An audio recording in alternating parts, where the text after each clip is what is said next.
Yo, fuck Carter.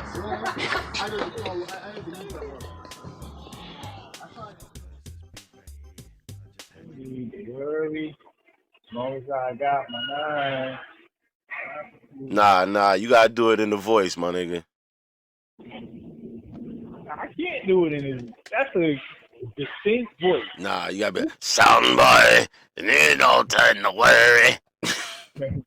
As long as I got my nine, I keep it by my side for you, so you don't have to worry at all. I shine my Glock every night until I'm satisfied. To be honest with you, that's another. So that's what your next episode should be about. What? Songs that blasted off in New York but didn't go anywhere. Yo, matter of fact, go ahead, talk about it. I gotta get a pen so I can write that down. But touch on it, cause I'm recording. Touch on it. Because when you think about it, it's a lot of songs that we love. Mm-hmm. For instance, Black Moon, everybody knows that. I woke up in the morning, hop the train, saw my man again. Hell in his hand. What? That was my shit. But remember, we was already on. Who got the prop? 5SC, Buckshot. Yo, hold on. Go back to the other song though. What was it? Go do it again. The first one was Don't Front. You know, I got to open this original Duck down. Yeah. Even though that version by DRS back in the days by that dude, that Killer Be Killed, Keep It Real, that was the better version. That Killer Be Killed from that dude from Mount Vernon at the Dole Center in 1998. Yeah, I think his version was much, much better, featuring Jungle George Da Bigshot. That's what Snipes was talking about, too. Yeah, bro. 1998. Nah, it was low. It was earlier than that. That wasn't 98. That was like 94 or something. 95. Was it? Yeah, bro. We still was in our teens. When I see that picture, that video, I'm like, bro, I was like 18 in that video. I couldn't have been older than 18, 19, bro. That's 90. At the latest, 96. But I think it was like 94, 95, bro. Might have even been 93. I thought it was like 98. No, it wasn't. No, you're right. It was like 95, 96. Because 98, I think that's when I was working in White Plains, and bro, it might have been 98. Listen, it had to be like 95, 96. Because my song wasn't out at the time. Goldrushers wasn't out. Okay. My song came out in 97. So that shit had to be like 95, 96. Wow. Hold on. Hold that thought, Jungle. So let's go back to that. So I'm telling you, it wasn't even 96. Because in 96, I was already promoting Gold Rush. Right. Even promoting Gold Rushers at that time, right? Gold Rush. It was like 94, 95. I wasn't even promoting Gold Rush. Yo, let me ask you real quick, not to cut you, bro. Let me ask you real quick, right? Because you mentioned Goldrushers, right? And so the general public could know who we talking to or who I'm talking to when I refer to Jungle George. Can you touch on who you are in regards to that song? And your release of that album and your release of the song and that led to the album. You want to touch on that? You could be on record. You be my first interview. Hold on. Play the music for him, y'all. We got Jungle George coming in on the first fucking Carter Hates Everything interview. And it should be, this works because it should be one of my people's. Thank you. Yeah. So technically speaking, when I'm interviewing like Samuel Jackson a year from now, and they go back, we can always say, "Yo, that motherfucker that made that Goldrushers That was his very first interview. That nigga ain't shit. So yeah. So so yo, I'm gonna give you the floor, but let the people know who you are, Jungle. Didn't we already do this before? We did, but we ain't do it here, nigga. Don't Okay. make me call the sweaty, oily boys to come run down on you at the gym, nigga. Boys, man. Why everything you say gotta be gay, man? I'm telling you, they gonna think that this is a gay podcast.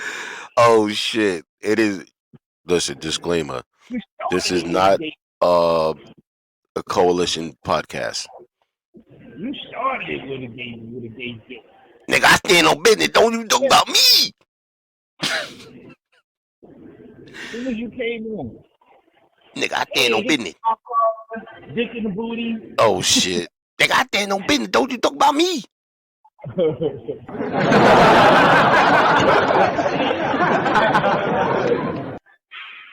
Alright, bro. Let them know, cause I'm referring to Gold Rush. You referring to Gold Rush. I'm referring to Gold Rushers.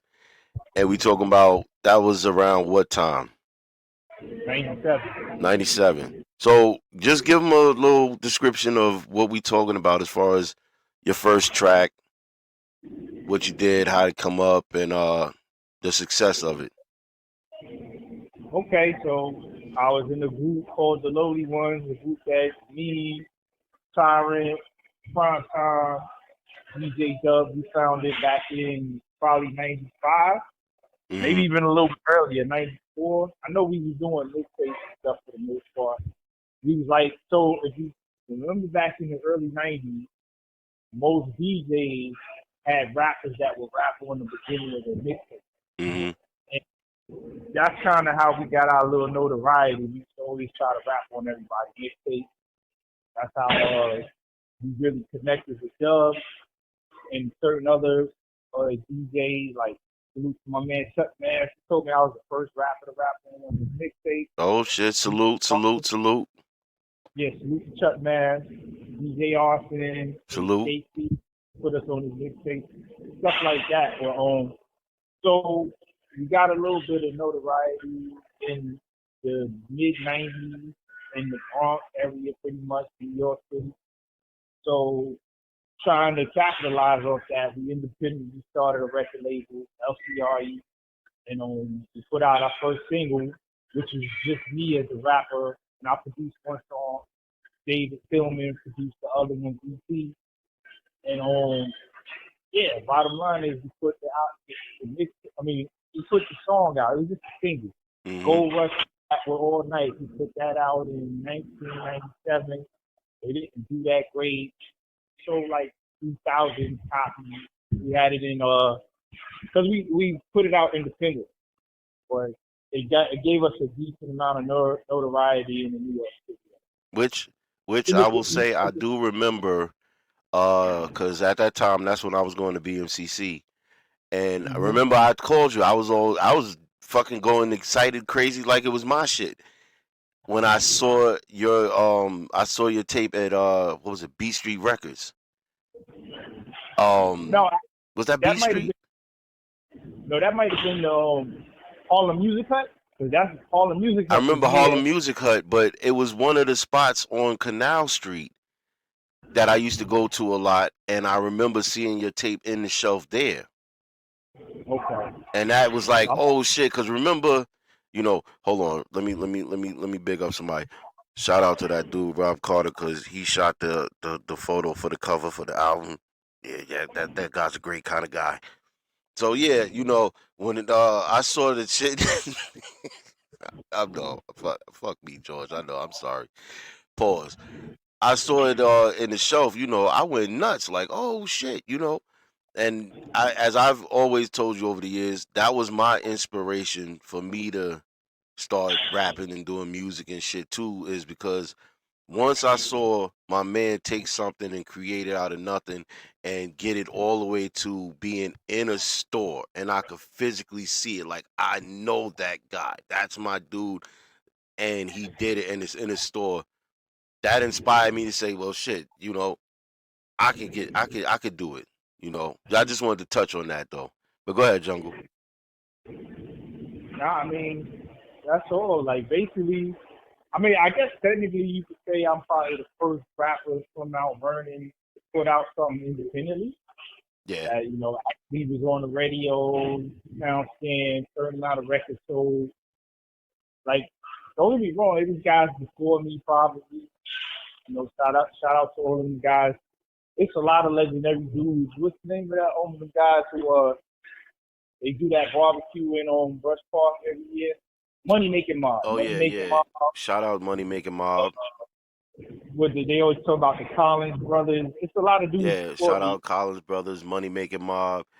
Even though the Hilltop There's a lot of Annual dudes. Block Party has done big numbers, big But as numbers. far as I know, I'm the first person that put out a single independently that, was in stores and, got radio play and, I don't know though. I don't know. But all I could say is from the mixtape era, I was on a certain amount of mixtapes and was working our stuff independently. And if you look it up now, you'll see it on, different places. Look up the llowly ones. So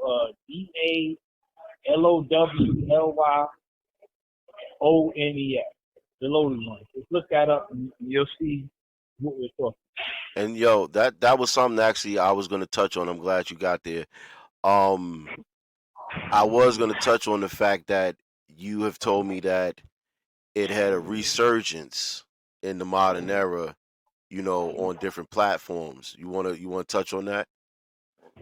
Well, I'm gonna be honest with you. I pretty much dropped the ball on that because there's been plenty of, independent, I guess, boutique labels that wanted me to release unreleased tracks on their labels and stuff Mm-hmm. like that. And even if you look at it, you'll see it on different languages, like people listening to it in other countries and stuff like that. Yeah, that's what I I meant. What I was saying with the resurgence is that you had said that I forgot it was some company had contacted you and wanted to put it out on different platforms. not just that song though. They because they be asking about unreleased tracks. Because we actually put out an EP. We was always putting out demos and being on various mixtapes. So there's always some songs that pop up and people were like, oh shoot. Like even right now, somebody just recently Mm, put up a song. This is how we destroy other styles and fags. Which nice. wasn't on nothing. That's a demo song. Wow. Somebody found the demo and put it on YouTube. You can look it up right now and you see it. Matter of Okay. fact, let me look at it because I just saw it like literally last week or something. It only got like 100 views on it. So wait. So since we here, right? And I got you. So that would definitely mean I would have your permission to pull up something. You said Gold Rushes is there. Well, Goldrushers is everywhere. All you gotta do is look up the llowly ones, and Goldrushers is gonna be the first thing to come up. Goldrushers all night is probably gonna be the first thing to come up. But if you look down here, I see a guy who put up. Let me see if I can find it. Yeah. So I'm looking through it right now. It's a whole bunch of different people that put up Goldrushers and all night. Mm-hmm. But Yeah, I I see one wanted, from Indie Crates. Indie Crates reposted your shit. And yeah. OG Don Ninja reposted your joint 1997, the Yo, lowly he ones. always posting shit. I'm wondering if I know that guy. Cause Then he another one, always. Old School Brothers, posted your shit. But if you look down, it says Mad Human Rarity. The guy that he put up How to Destroy Other Styles of Fags 6 months ago, Okay. and it only got 300 views. But if you look at that picture, that's my handwriting. Oh So that's shit. a cool that I was actually hearing that. You said Tragedy, an Image of God? No, I already know who put that one up. Because I see that That's, one up there too. that's DJ Dub that put that up. But now he goes by the name of Scott. He's Okay. actually out in the Georgia area right now. I got a sub dub then. I gotta give him a sub. You might even run into him because he still DJs and local clubs and stuff like that. All right, so hold on. So if we touch a little snippet of each, you cool with that? Yeah, go ahead. I don't care. What you want to do first? Gold rushes or all night? That's up to you. I don't care. All right, so since we talked about gold rushes, I guess we can go there first. So to be honest with you, Goldrushers was the first single, but All Night got a little bit more. People liked All Night more because it was a party vibe. Okay.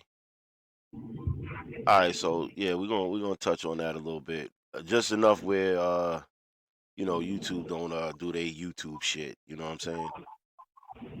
Or if this dude named Jungle George try to hit me with a fucking copyright shit and want some bread because I just played that guy Jungle George fucking song. That guy. I ain't gonna lie to you. I need to hit up BMI to lose money. To be honest with You damn right. Learning to rap because they think that's where all the money I'm a is hip at. hop. Talking I'm from the hip hop era. I ain't Ooh, gonna lie. I don't care about money as much as you do rap too. ooh. Hold on, I pulled it up. Let's bring it back, y'all. I just pulled up. I don't know if you can hear it when I was playing it though, but hold on, give me a second. We're gonna bring it back. Okay, y'all. So yeah, ladies and gentlemen, this is Jungle George. because they think that's where all the money is at. Talking about pack 1997. still as a matter of fact. I see you in the shootout, you wouldn't know how to react. Now you're dead black. I'm faking all them jacks. In too deep, try to run, but there's no turning back. Pull your weapon, aim a target, fire, swiftly attack. Leave a fugitive or go in a plastic body sack. Who the that? I smell a foul odor. His style is over. When I spot him, ask Biggie who shot him. Snitches get ditches. I gotta follow the rules. Street celebs got heads. Cause them tells you lose, the only tells I'm telling is on dues I pay. Sipping sweet pomegranate that my grandmama made. Had a hot top fade to the fag I played. Now the family trade is getting paid when the track's laid. Gold, platinum, material brings all the things. Ooh, sweet. Yo. Oh man. Yo, that takes me back. Wow. You still sound the same too, Jungle. Real talk, like actually listening to you now and listening to you on the track, you still sound the same, my dude. Alright, yeah, so I just played the first verse of Gold Rushes up until the hook. You know. You got any memories of that first verse? Or I just remember performing it and how while I was on stage, like I always act like I was already a star. You know what I'm saying? So I remember I used to run like so. If you listen to the song when it first come on, I start rapping pretty much immediately. You only hear like one bar of the beat, and then I come right in. Right. So what I used to do was, when they introduced me and shit, I would be off the stage, and then I tell the DJ to play it, press play. As soon as you press play, it come on, and then I just run and come grab the mic. Gold Rushers. Jumping around on the stage like I was busting rhymes. I was trying to like still bust rhymes type of not explode, But the energy. It's like the excitement. You know, I tried to be exciting on stage. Right, you know right. That energy. Like I would jump off the stage and be in the audience.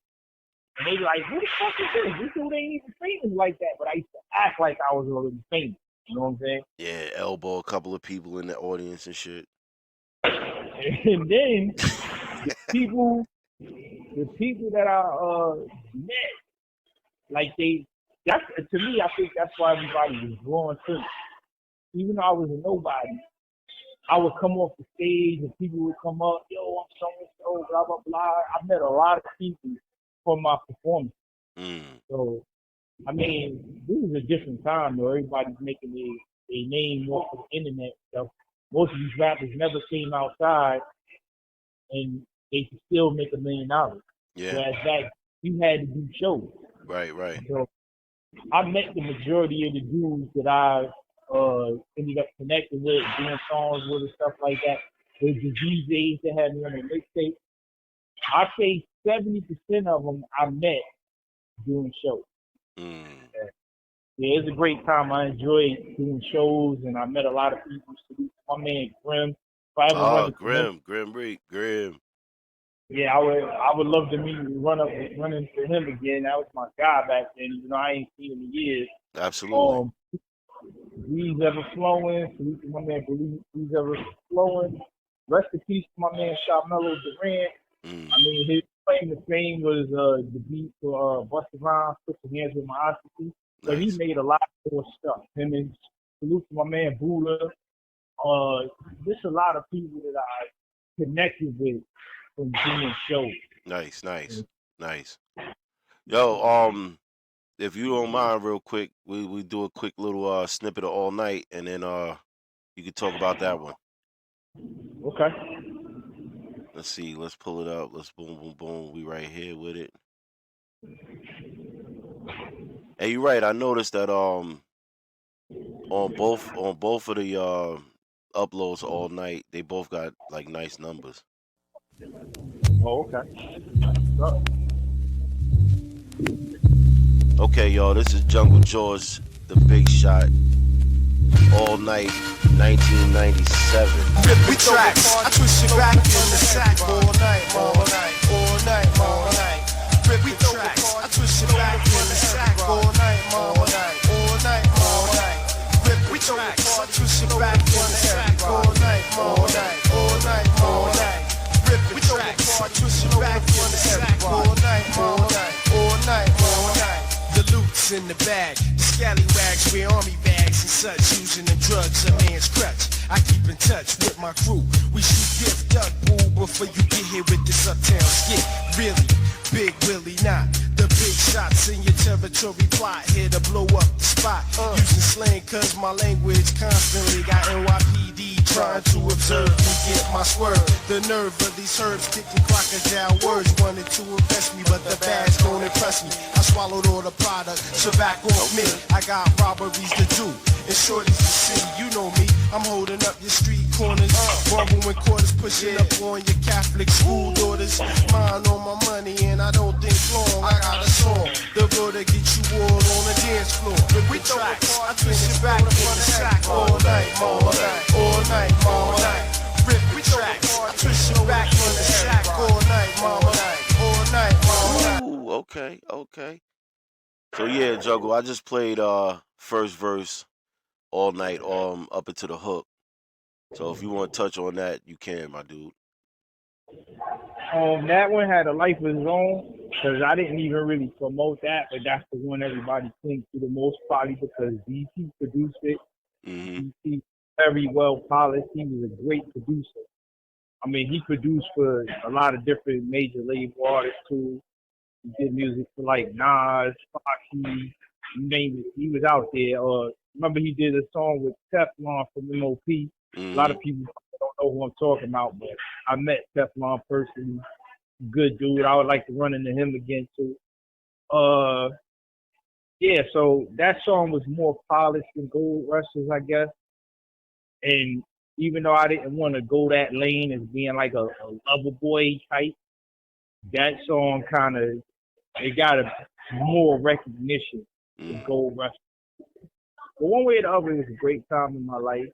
It didn't take off the way I wanted it to, but I had fun.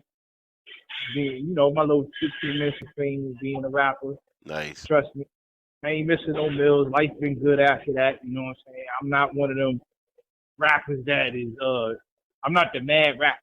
Yeah, like what we just talked about in my last video. Check it. Robbcotter addresses the UMCs versus, I gotta plug myself.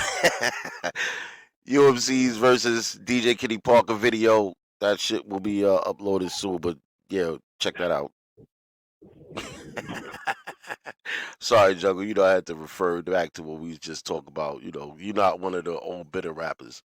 You know what I'm saying? Right. Fuck that shit, though. I already understand. I don't know why this shit be going like this. This shit don't be blowing like that. No business. Don't be talking about me. Let me stop before I get myself some shit. Oh, fuck. Yo. also, another reason why we had brought this up, people, just to bring it full circle back. Another reason why we brought this up because we was talking about the Black Moon track, right? And the fact that when we did the show at the Dole Center, I used the Black Moon track for that Killer Be Killed song, and that's what took us on this journey to lead to this Jungle George interview, which I'm very thankful, Jungle. I'm very thankful to you for that. I'm happy we could take that journey. I'm pretty sure people will appreciate hearing that shit. You know what I mean? And definitely y'all could go and check out both the tracks because All Night and Goldrushers is currently on YouTube.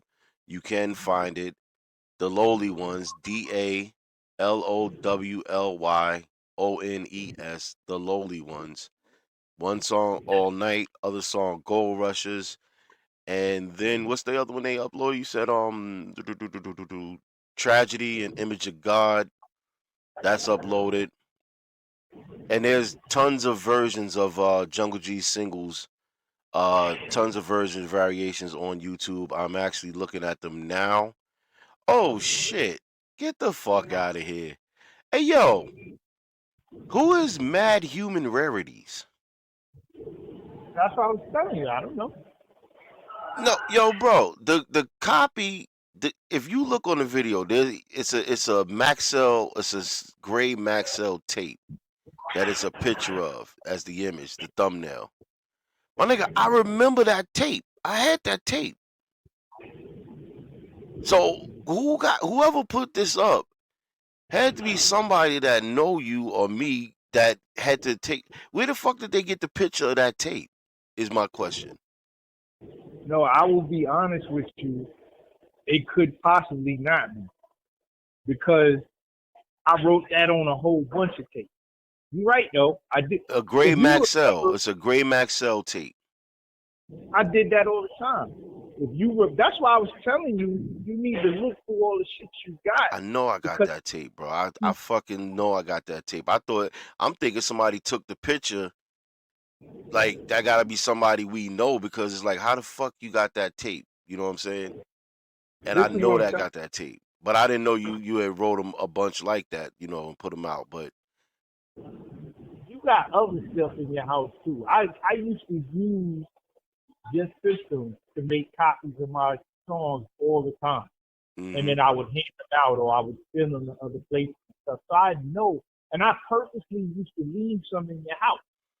yeah, I'm pretty So sure, bro. I still got to go through the archives because I just I came across a whole set of old cassette tapes and shit. I just haven't had the chance to go through them. And then there's other shit that I got that I just took out of that I took out of stories that I had with a bunch of shit from the Batcave.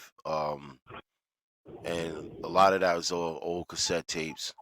So I just gotta go through them. I'm sure I got some of our old shit I'm sure you do too. and the old So I, video footage too, bro. There's tons of footage that nigga has that I still have to come across and get that shit digitized and put that out there too, cause you know I do have the Dole Center show on the YouTube channel because a lot of people been asking me for that because I still got the original tape. Um, but there's other things, the couple of times at the Arts on Third, got that footage. That footage is actually on the YouTube channel. You know, I gotta see how much footage I got with us, or with you. Because I don't know if you had a chance to get a lot of digital, I mean, not digital, but a lot of footage of your performances, or if didn't. that footage is out there. And most of it's not, to be honest with you. Like I didn't have the foresight to think about like the way you did it. You used to perform, and everywhere you went, you was recording. I Hmm. didn't have a foresight to record because people will never believe me. But there was a point I was performing at least like once a month. I remember that. Shout out to Veronica Ramirez. I don't know where she's at now, but she used to give me a lot of shows. She was a promoter back in the 90s. I used to do mad shows on her. She always had me in different talent showcases and stuff, and she was putting me in front of people who was, in the game. Rest in peace to like Big Cat and all, you know what I'm saying? I might Right. be in there. R.I.P. What's it? Fat Man School. Fat Man But Scoop. I'll never I used forget that show.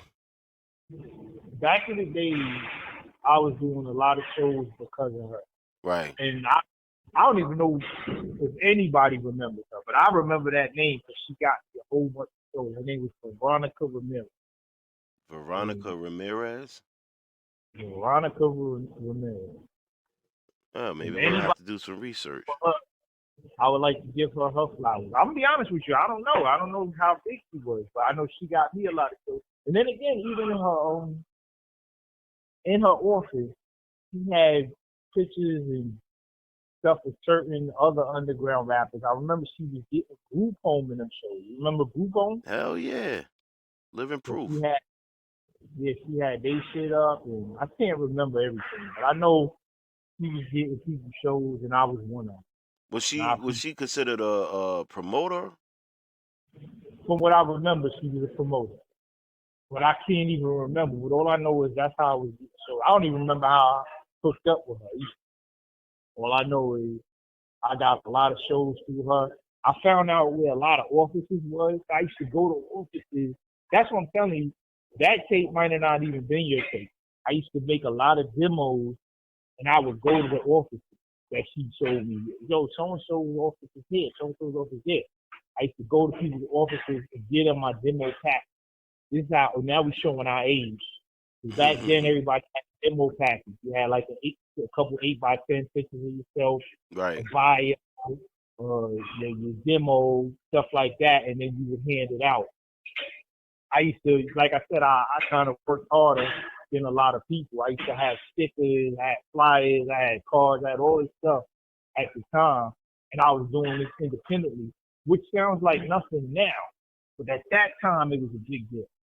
Most people couldn't even get in the studio, and I had a lot of songs. Even right now, honestly, I still have a lot of unreleased stuff in my house. Mm-hmm. And I always say I'm gonna put something out, but I don't know. My life is so good now, and I'm always working, always trying to get money.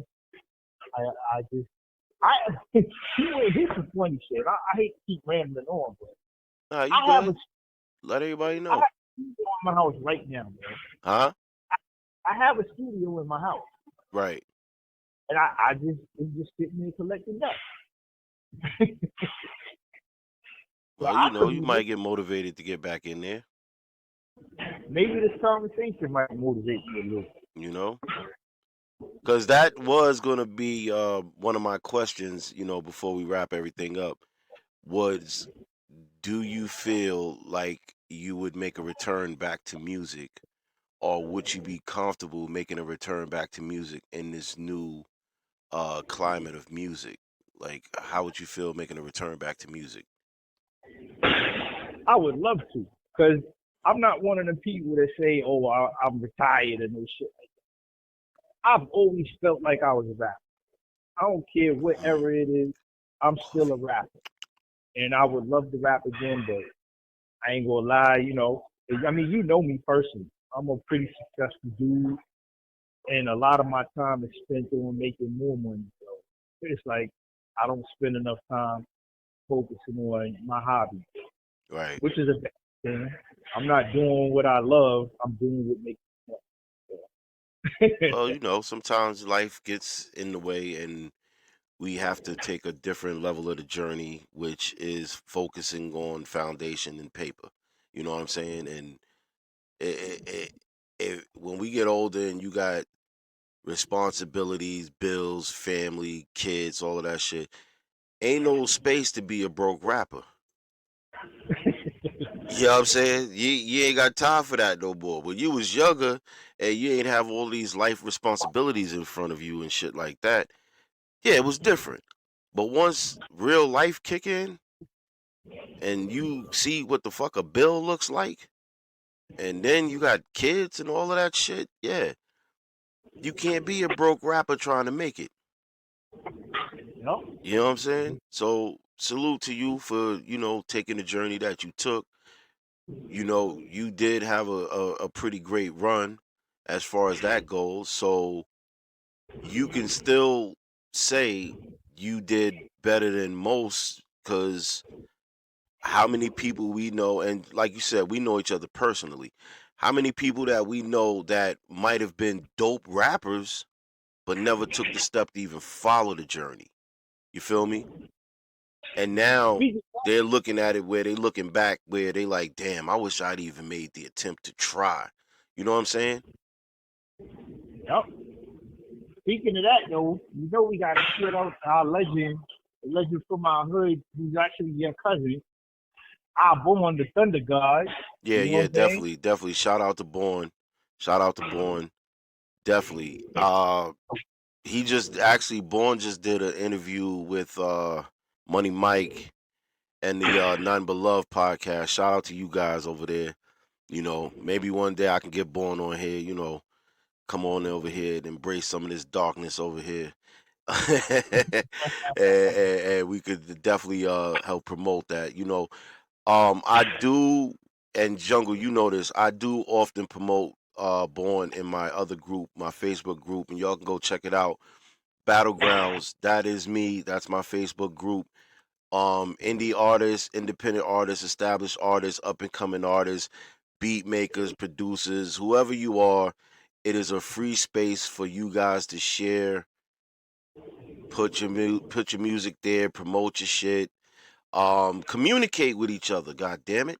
Cause y'all might come out with some dope collabos.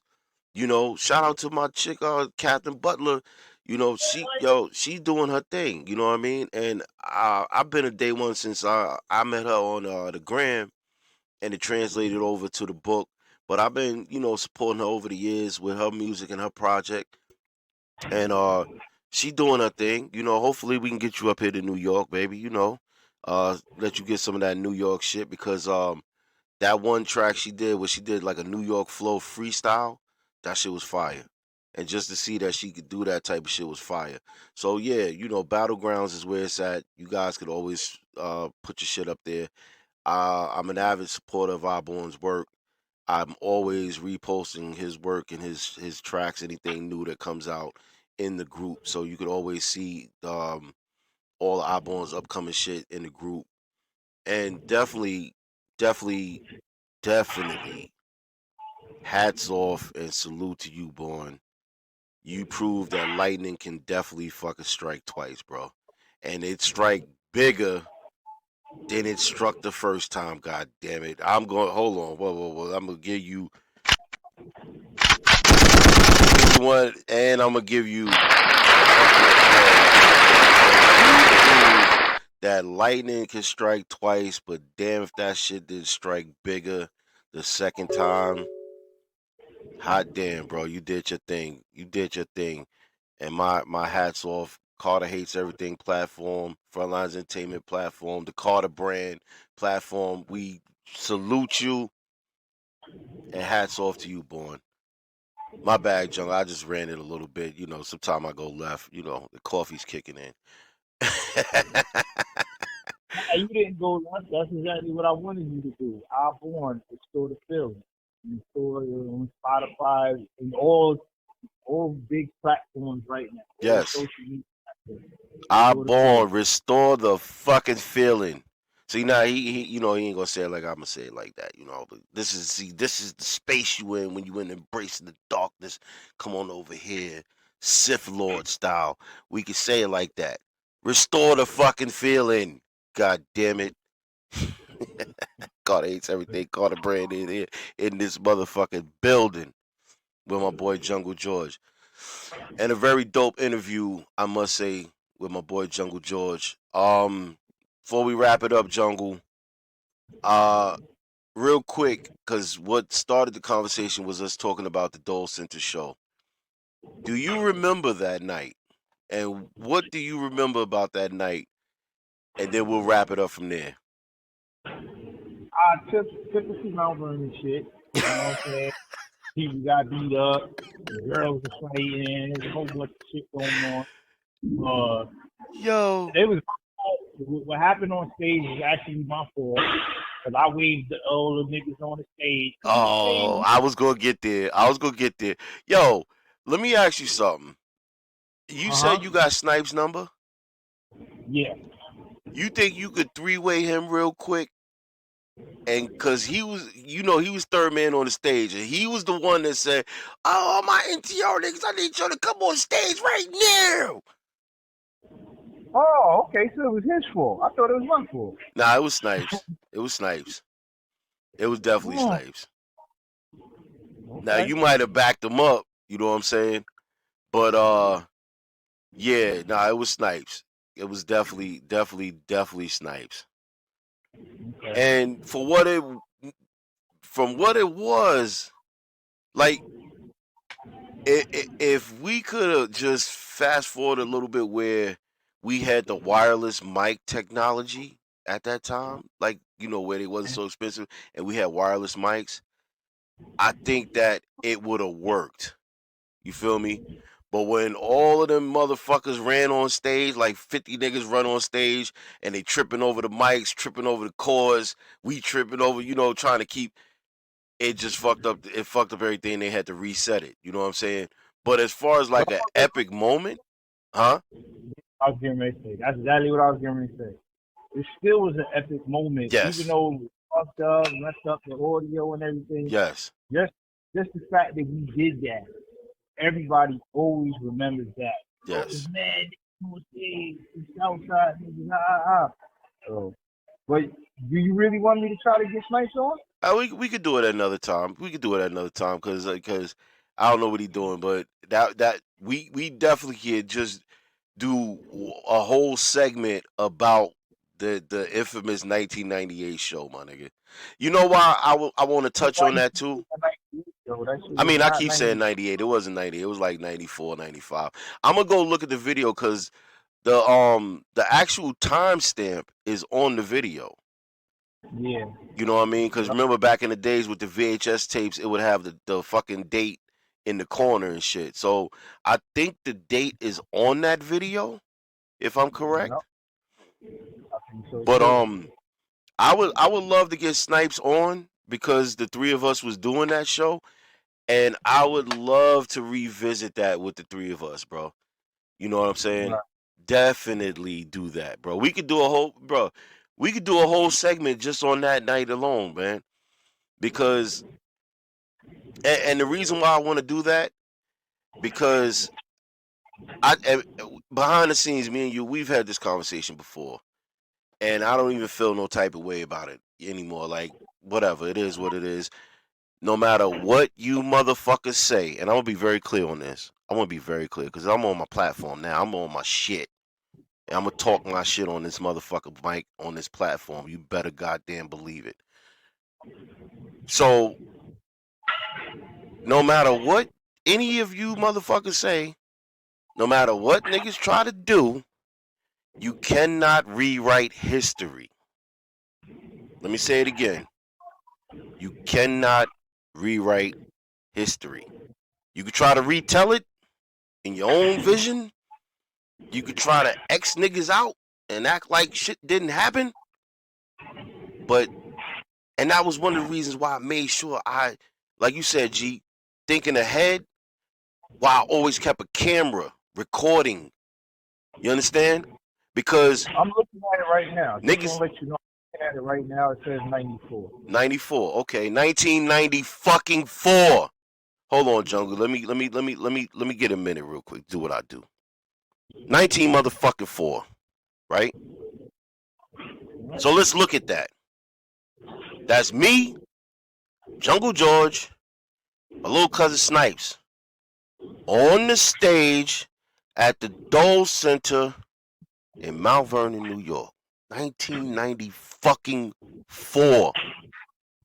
And Jungle, what did you say? No matter how it turned out, it still was what? An epic fucking show, right? That people gonna talk about. Right? Yeah, people will always remember how it was. People will probably be scared, bro. But what I'm saying is, Jungle, what I'm saying is, and I'm gonna see if you know where I'm about to go with this. What I'm saying is, When motherfuckers try to say, I don't remember this nigga, yo, you like as a rapper and all that shit. Nigga, 94. Me, my brothers, rapping on fucking stage. You understand? So, yes, maybe you didn't see a lot of my works and my music and what I was doing locally, but a nigga was bigger than local. Nigga was bigger than local. Nigga's global.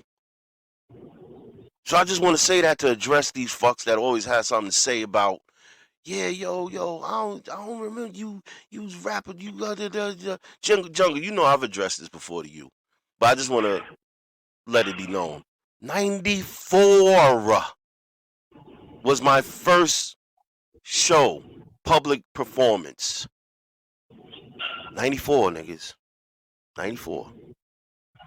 So let's not make it seem like Carter wasn't rapping, Carter wasn't performing, Carter wasn't on them stages, Carter wasn't doing his thing. Just because niggas didn't see it locally didn't mean it didn't happen. You cannot rewrite history, fucks. I made sure I recorded everything so you could see me. So when you say, I don't remember that nigga rapping on stage, nigga, you can see me. That's all I'm going to say. And now back to our regularly scheduled program. That's funny to me because I didn't know that was your first show ever. Yeah. With Tyron was doing a song that me and D-Dog, it was me, D-Dog, Racist, rest in peace. Rest in peace. We was on a song. I got Tyron on a song. Years later, he told me that was his first song he was ever on. Right. I didn't even be knowing that because I don't know. I think because I started so early. I mean, that was my first public, like real big, like public performance and shit. But right. I had did smaller things in like, smaller venue, little church event. Like even younger, like when we used to have the talent shows and shit, right? Right. I was thinking of performances and theatrics then because we did a rap performance at the church talent show. They didn't know what to think. They was like, yo, what the fuck? But a nigga mind has always been in that creative space. So, and when it comes to the talent and competition, even if it's healthy competition, friendly competition, battling, war competition, whatever, that's the space my brain be in. You know what I'm saying? So when we did this church talent show thing, I came up with this idea. I said, you know what? They're not even gonna see this coming. And back then that's when I was doing the karate shit hard. You know what I'm saying? So I had my karate gi and my outfit. So I had Dirty Ray, I had Ray, right? So I said, yo, we're gonna dress up in the karate gis and we're gonna make it look like it's a karate performance. I'm gonna come out, I'm gonna break a board, I'm gonna chop a brick, hi-ya, kicks and some shit, and then we're gonna be like, hold on. And then we're gonna walk off. We're gonna take off the fucking karate gi and we're gonna have our rap clothes on and I'm gonna come out and bust a rap in front of the church. Why was I thinking about busting a rap in front of the church, nigga? I don't know. But that was the space I was in because I wanted to win the fucking competition, even though y'all fucking cheated me. And HR, Greg, all my people from Eternal Light, they know they cheated me because they had to let one of the favorites win it. So they won the first prize, we won the second prize. But hands down, because of what we did and the way the performance turned, and I kept it a PG rap, yo. So I ain't come out like, yeah, fuck that shit, nigga, fuck the church, nigga. Nah, I did a little churchy PG rap. But because it was a rap song and rap, still didn't take off the way it was, where it was just a fucking everyday household thing, it was unexpected. But it was enough to win, and it was showing that even in that early stage, my mind was on performance and theatrics, bro. You see what I'm saying? Because that wasn't just let me get in front of people and rap. That was like, let me give y'all a performance, a theatrical fucking performance. You feel me? So I say that to say I did do minor shit, but up until that moment in '94, that was like my very first like on stage perform. We wrote the song, we wrote the hooks, we about to perform in front of a big fucking crowd. You know what I'm saying? So yeah, that was my very first one. Actually, go see that on my YouTube channel. You can go look it up on my YouTube channel. The YouTube channel is Frontliners Entertainment, is what you are viewing right now. You can go look it up. Like, share, and fucking comment. Yeah, Jungle, I'm sorry. I just had to go left for a second. You know, I warned you. I might occasionally, go left, my nigga. But yeah. That was my very first. That was my very first show. Right. You know. And hey, for a nigga's very first show to be an epic moment, I think that's pretty good.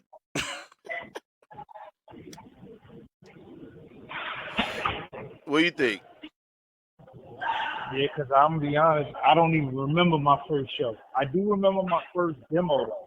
Mm-hmm. My demo was called Deadly Guy, and my rap name was called D-Fly. D-Fly.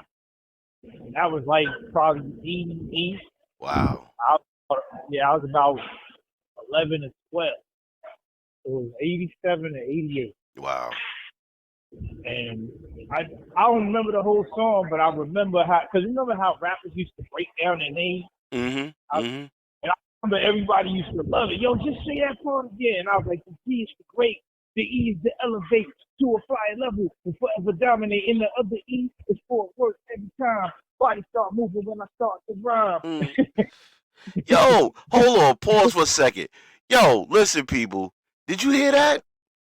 This motherfucker wrote that when he was a kid. Yeah, I was like 11 or 12. Yo, he wrote that when he was a fucking kid.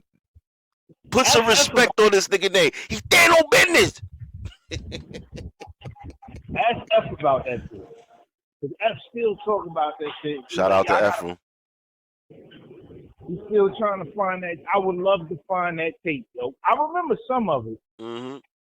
Like, because I'm deadly cold as ice. When I start rocking, I'm hot like spice. The party people come to hear me rock. Sucker MCs just come to watch. Yo, that was how it started. But yo, it's funny cause we could do this all night, bro. Like we could definitely do this all night.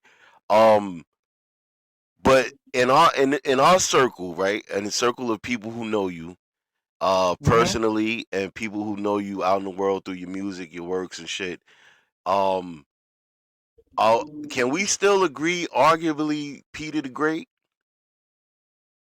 Call the poor brothers because it's time for a funeral. I'll spark at 8 if me lose, now that's a miracle.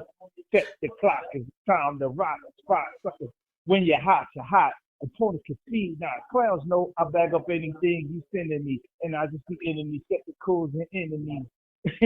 Nigga, yo, I wish you could see me on camera, my nigga. I just turned into a fan. Like, nigga, I just fanned out. Yo, that's how you know that Peter the Great joint is a epic, legendary rap that you wrote, my nigga, because anybody that knows that joint, we always would fucking like fan out when niggas be like, yo, G, you know, yo, you know I'm a fan of all type of music, right, Jungle? You know I'm alternative, all type of rock music and all that. So my group Radiohead, right, for example, Radiohead, that song Creep, right, had been performed and played so much that they just refused, that they put out a statement years back that said we will no longer perform this song ever. We just tired of y'all requesting it. God damn it, stop asking us. We got other music. That's Peter the Great. To where the point where it got to a point where you just got tired of motherfuckers just asking you to do that shit. Like, yo, G, do Peter the Great. Do Peter the Great. You remember that? Yeah, because it was years later. Mm-hmm. So when I said it, it was dope. But then, 10 years later, people still wanted to hear, and it's like, yo, that shit is out of date now. It's not. Nigga, I just did it in 2024. And soon as you did it, nigga, I fanned out. Nigga, like, come on, nigga, I'm a fan of none of you fucks. Except my bros. But just hearing that shit, nigga, I'm head nodding. I'm like, oh, here we go. You know what I'm saying? That's definitely this is such a classic epic joint. I retired. I don't even want to do this no more. Y'all fuck stop asking me to do it. So listen, people, I'm saying that to say y'all got a treat just hearing that little snippet of Peter the Great, because G definitely retired that joint. Yo, so we got it. The fact that we got it out of him, salute yourselves, people, and hit the goddamn Cash App. $ eviljuntao, man, for this great shit I'm giving y'all, man. $ eviljuntao. That's the Cash App. And put a comment in the Cash App, and I will shout you out on the channel. All contributors, participators, and supporter of the fucking channel, you will get a big up. And as we grow, I will be doing a lot of things for you guys. For you guys. Because I hate you, but I love y'all. We got a love-hate relationship. Because it's Carter Hates Everything. Welcome to the darkness, goddamn Sith Lord. But I love you guys. Just saying. Just saying. But hit the Cash App, goddammit. $ eviljuntao. The rest of the shit that you can contribute and participate and support the channel will be posted in the links in this episode and in future episodes. It will be posted. Because there's PayPal, there's Super Chat, there's Cash App. You motherfuckers got a Zelle. There's Zelle. Hey, nigga, hey, I got a crypto wallet. Y'all want to be generous? Slide me some crypto. I take it all, baby. Nigga, give me a stock, nigga. You can go on Cash App and you can gift stocks to people. If y'all got some extra shares you want to like share with a brother and come up off of, give me a stock. I'll take that. I'll be more than happy to take that, bro. Give me a stock. Frontline, this is the brotherhood. You'll see it. Give me a stock, yo. But please, contribute to the channel. And at the least, likes are free. Subs are free. And if I say some controversial shit, you want to help a nigga go viral, shares are free, nigga. Because I'm going to say some shit. I'm going to say some shit y'all going to want to share. Because I give 0 fucks in here. But back, we'll do that later. Because we're interviewing. So, yeah, Jungle. So I'm sorry about that. I had to rant for a minute. You know, I told you occasionally I go left. But yeah, man, that Peter the Great's an epic joint. So, anything you want to say in closing to the people out here, the good people that came in here to hear the Jungle George? Even, honestly, y'all lucked up on even hearing the Jungle George, because we started on a totally different conversation, but the fact that we could get this interview while I got my bro, it was worth putting the other conversation on hold, stopping everything, and let's get this interview, which is actually going to be my first interview. I'm proud of myself, pat myself on the back, with Jungle George Da Bigshot, the lowly ones. You can see his work on YouTube. So yeah, Jungle George, go ahead, bro. Take it away. I'm going to fall back. I ain't have much to say since spend some time with me. Shit. That's it. I ain't really got nothing. All right. Any thank yous, contributors you want to say anything to on your way out? Thanks to everybody, you know what I'm saying? Let's up to all the people that's out here. My man G, man Ty, we lost a lot of people recently, so Facts. I'd be wasting a lot of time talking about everybody. So rest up to everybody, miss all you guys. My man Flip, Facts. Thanks for spending some time with me, going down memory lane. It was fun. We really appreciate you, Jungle George, and a big thank you to you, my dude, for unexpectedly being my first interview. I really appreciate that. I will make sure that people remember this forever. Like I said, next year when I'm interviewing Samuel L. Jackson, and I change my phone number and like disappear from everybody, I'll still make sure we remember you in some way. Facts. Yeah, so thank you, people. Here we go. Yo, Jungle, get this. Here we go again. We just hit the fucking 56-minute, almost an hour mark, bro. I told you, bro, we could do this. I could do this, bro.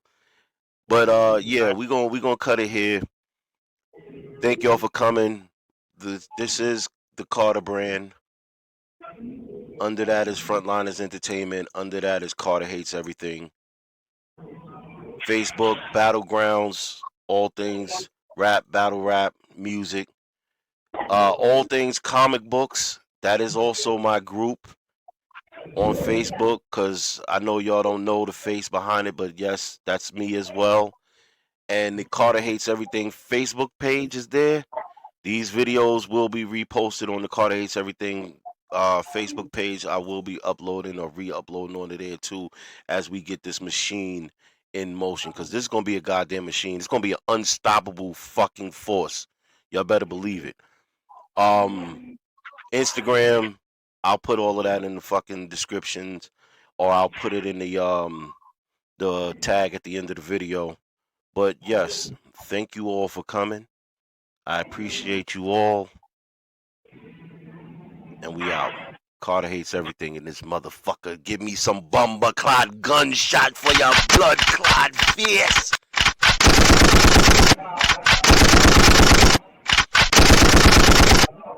We